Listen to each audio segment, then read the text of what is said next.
I mean, we all call Gen Z, but if you really understand what Gen Z, what their aspirations are, I think they're a lot more serious than we used to be. Do you think there is any sort of laziness in the current generation when it comes to work? Do you think laziness was not there in the previous generation? 100% there was. I think there are different stakeholders. पहले stakeholder होते हैं हमारे viewers. So correct. if anything you are making, producing, you have to keep your viewers in your mind. One fine day, my wife told me, "Are you getting into a comfort zone?" That question, it got stuck in my head, and I kept thinking about it, whether I'm actually getting into a comfort zone. So to stay grounded, I believe in 3 P's. One is people, second pause, and third perspective.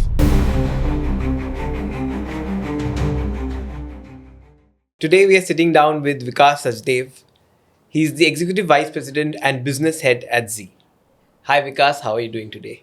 Hey Joy, all well. How are you? I'm very good. So my first question to you, you've spent about almost 2 decades in the media industry. You have worked with some of the top corporates in the sector.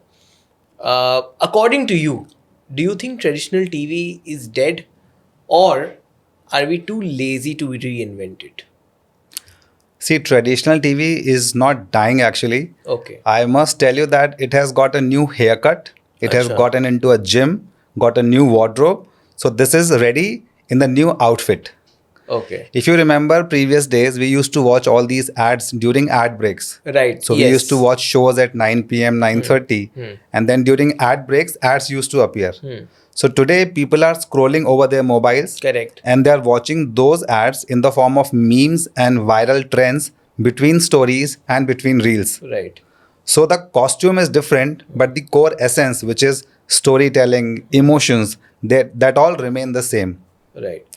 So it is not dying, it is actually, it has changed the costume, if I can say. Right. So if suppose we have to take, say, a daily soap, which is say premiering, which generally airs at say 9 p.m. Monday to Friday. Yeah. What is the audience divide in terms of viewership of TV versus OTT? Like पहले जब OTT था नहीं तब तो obviously 100-0 ही होगा. Yeah. अब जब OTT आया तो वो divide कैसा है?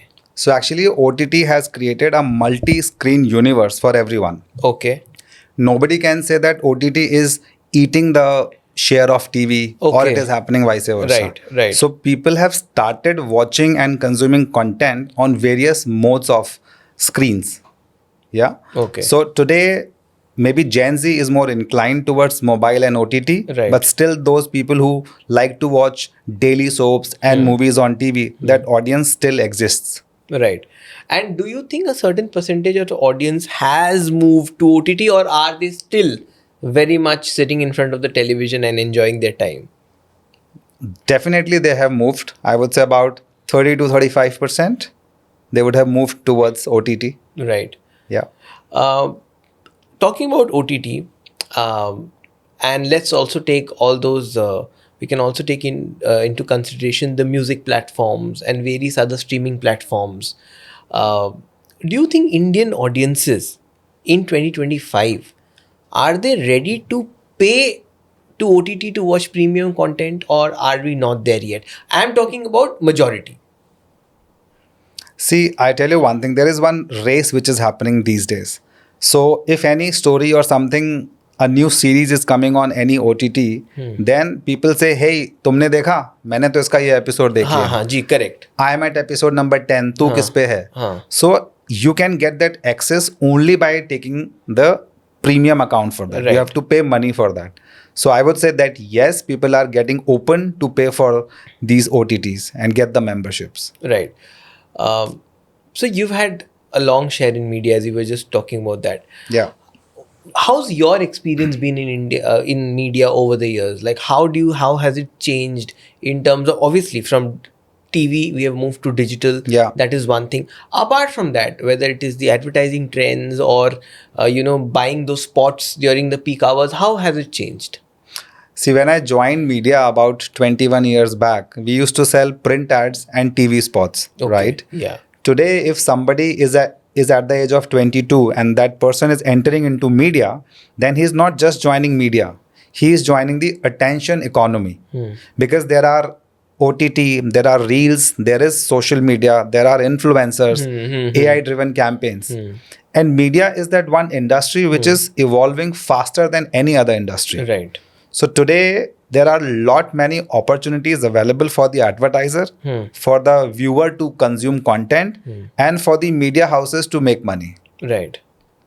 So now there's this allegation against the big media houses that they often kill the creativity in order to follow a process. They don't allow young people who are getting into the company to flourish with their creative ideas, or like जो करना है करो, go free, rather than वो लोग बोलते हैं कि नहीं एक process को follow करो, एक pattern को follow करो. What is your take on this?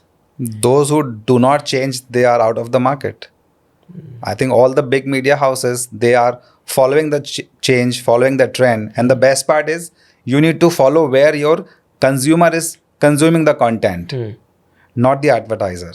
So if you follow the viewer, you get the advertiser and you keep flourishing. And do you think if a new person is joining a company, if say there's a fresher or a person with a very young years of experience, say 2 or 3 years of experience, so do you think big media corporates, even such as yours, what is more important to you? Whether like they follow a particular pattern which is set in the company, or in their initial years you be like, okay, you come up with new ideas and if it's good, we are okay to take it? I think it has to be a mix of both the things. Okay. One, you have to definitely follow the procedures and guidelines and rules and everything. And if you have any idea which management feels that it can create a difference, then of course that idea is also welcome. And I think most of the corporates follow this trend. And in the Indian media sector, there's this, people say that compared to the media sector in Europe or America, the Indian media sector, especially for the freshers again, is a little underpaid. Do you agree on that? I don't think so. You think it's fairly, the remuneration is okay? Yeah. Okay. And suppose you are getting, or you're going for a placement to a particular college, or you're sending your HR team for placement to a particular college. Yeah. Does a good college of reputation matter to you, or the person with good skill is that important to you? You tell me, if somebody is coming from IIMs and somebody is coming from any local college, the first impression would be that IIM person would be little more knowledgeable, little more, aware about the market conditions. So of course that is very much there. But is it the case always? Because you can always find people who may not be into, say, the IITs or IIMs or some of the top, whether it be a media college or a MBA college, शायद वो वहाँ से नहीं है, but उनका skill या फिर उनका जो sense है, current sense है, वो better है in terms of a person who's coming from the premier colleges. Definitely. So do you guys restrict yourself of going to particular colleges, or ऐसा कुछ नहीं है कि wherever you get a call from, or wherever, or how do you choose which college to go and get the people from? So it's a different process which is taken care of by the HR and all. So we have certain tie-ups with certain colleges and institutions, and we get students from those colleges. Okay. That's how it happens. Yeah. And we keep on changing our list also. So it's not that there are 10 colleges today and they will be there throughout. Right. So it keeps changing. Yes. So, and how has the recruitment process changed over the years, given that there's a generational shift now, say a millennial joining company in 2015, 2016, 2017 to a Gen Z joining right now in 2024 or 2025. How has it changed? And also personally, what differences do you see? I think people joining right now, they are more sincere as compared to the previous ones. Okay. I mean, we all call Gen Z, but if you really understand what Gen Z thinks, what their aspirations are, I think they're a lot more serious than we used to be. For the simple reason that they have got so much awareness. I mean, what we used to know at the age of 15 or 16, they know at the age of 8 to 10. So the awareness quotient is quite high. So does that reflect immediately when they are on their work? Not at the work, at the time of interview only it reflects. Okay. The kind of answers they give to all the questions, it's different. So as an interviewer, what are some of the top 3 qualities that you look for in a good candidate?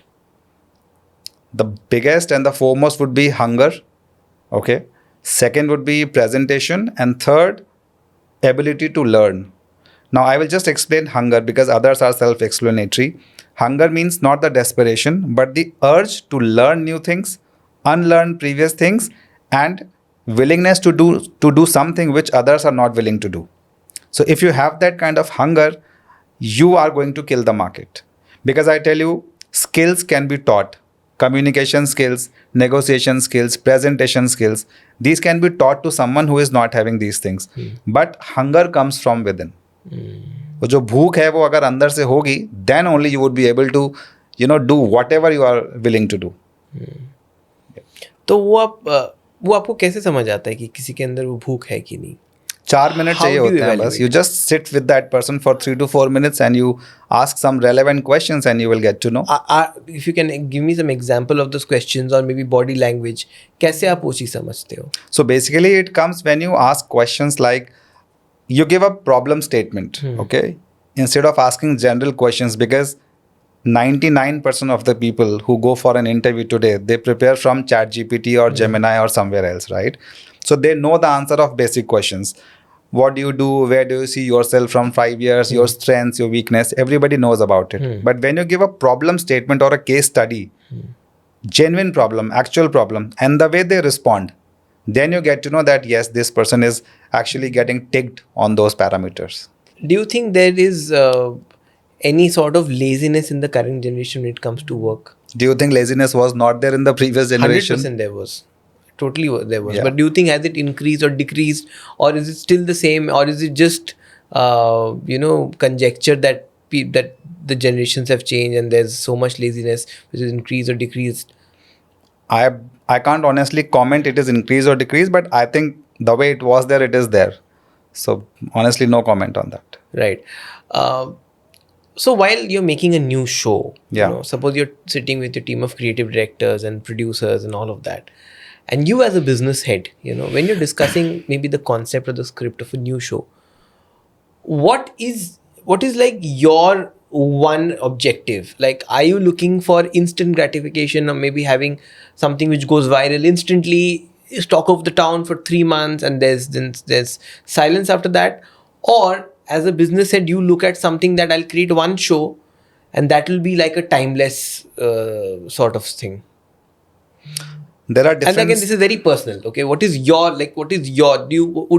want to create, jump on the viral trend of maybe the best shows that are happening, वैसा कुछ आपने बना लिया, या आपने brainstorm करके अपने creative team के साथ ऐसा कुछ बनाया जो दूसरे लोग नहीं बना रहे?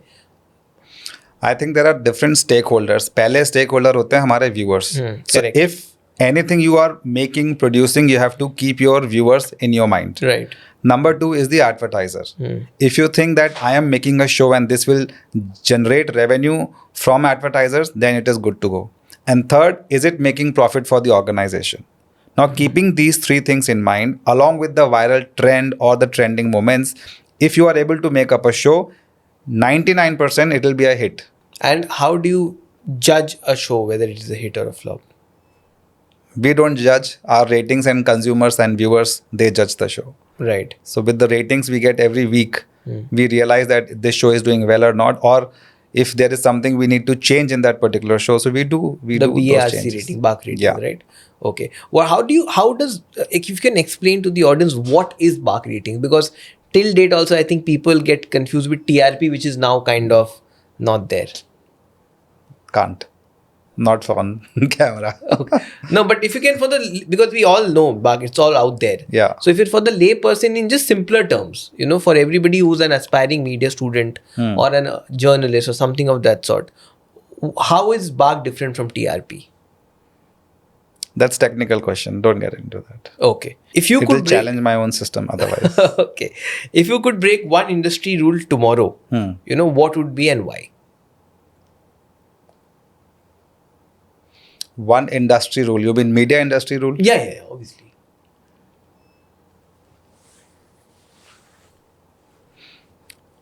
So most of the people say that traditional medium is dying.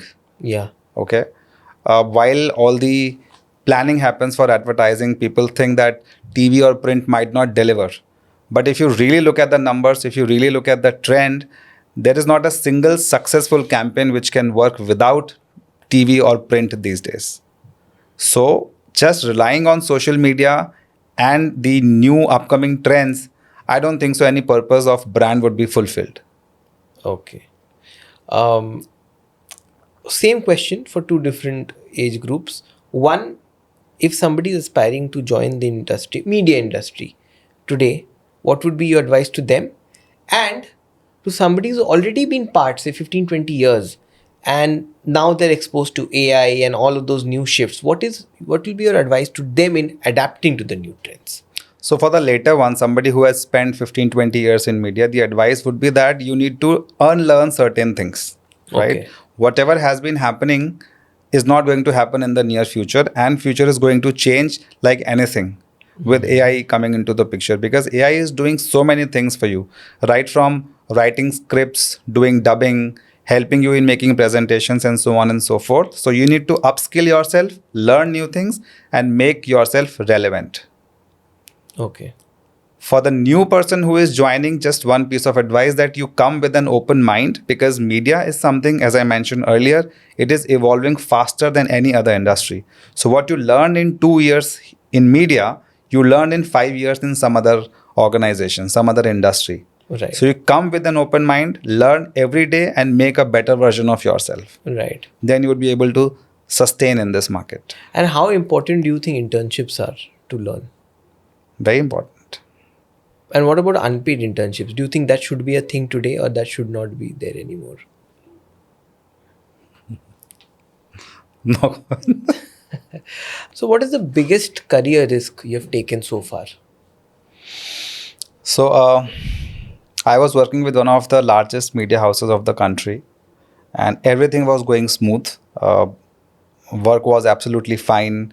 I had good rapport with my bosses. My team was doing, I was achieving my numbers and everything was going well. One fine day, my wife told me, "Are you getting into a comfort zone?" Okay. That question, it got stuck in my head. And I kept thinking about it, whether I'm actually getting into a comfort zone, because I know that अगर आप comfort zone पे चले गए तो आपकी growth रुक जाती है. And then I realized, and then I started thinking that I think I need to take a change. I have to look out for a new job now. So when I told this to my colleagues in that organization that I'm looking for a change, they said कि पागल हो गया है क्या? इतनी अच्छी job है, सब कुछ अच्छा चल रहा है, सैलरी अच्छी है, बॉस अच्छा है, सब कुछ सेट है, क्यों चेंज करना है? But then I thought, if I don't take risk right now, मैं यहीं फंसा रह जाऊंगा. So I took that risk, and I think God has been kind enough that I got sailed through those challenges and new jobs and everything. Today I'm sitting here, I think because of that risk I took. Otherwise, I don't think so I would be making place here. Right. So it was actually worth it. Awesome. So the media world is often known to be a very high pressure world, where you get less of your own time, you are away from your family, it kind of also hampers your mental health. Very difficult to keep that balance there. Would you agree on this, or would you disagree? 100% agree, because for outsiders, they think media is events, celebrities, late night parties. All the flashy things and yes, all, yeah. But in realities, it is 11 p.m. calls, deadlines, last moment campaigns and everything. So to stay grounded, I believe in 3 P's. One is people, second pause, and third perspective.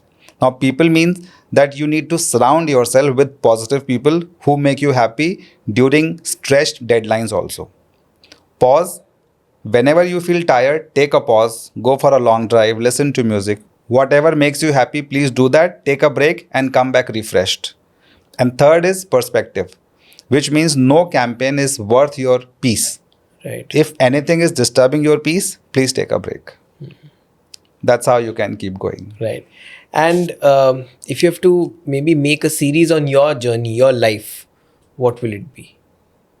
I think that would be, the name would be Control plus Alt plus Rise. Okay. Why? Because my story is all about resetting, rebooting, reconfiguring, and rising stronger. Thank you so much, Vikas, for coming down to Twisted Truths. Had a wonderful time with you. I think we got to know a lot about the media industry, and I thank you so much for giving me your time and wishing you and your company all the very best. Thank you so much. It was a pleasure to be a part of this show. Thanks. Thank you.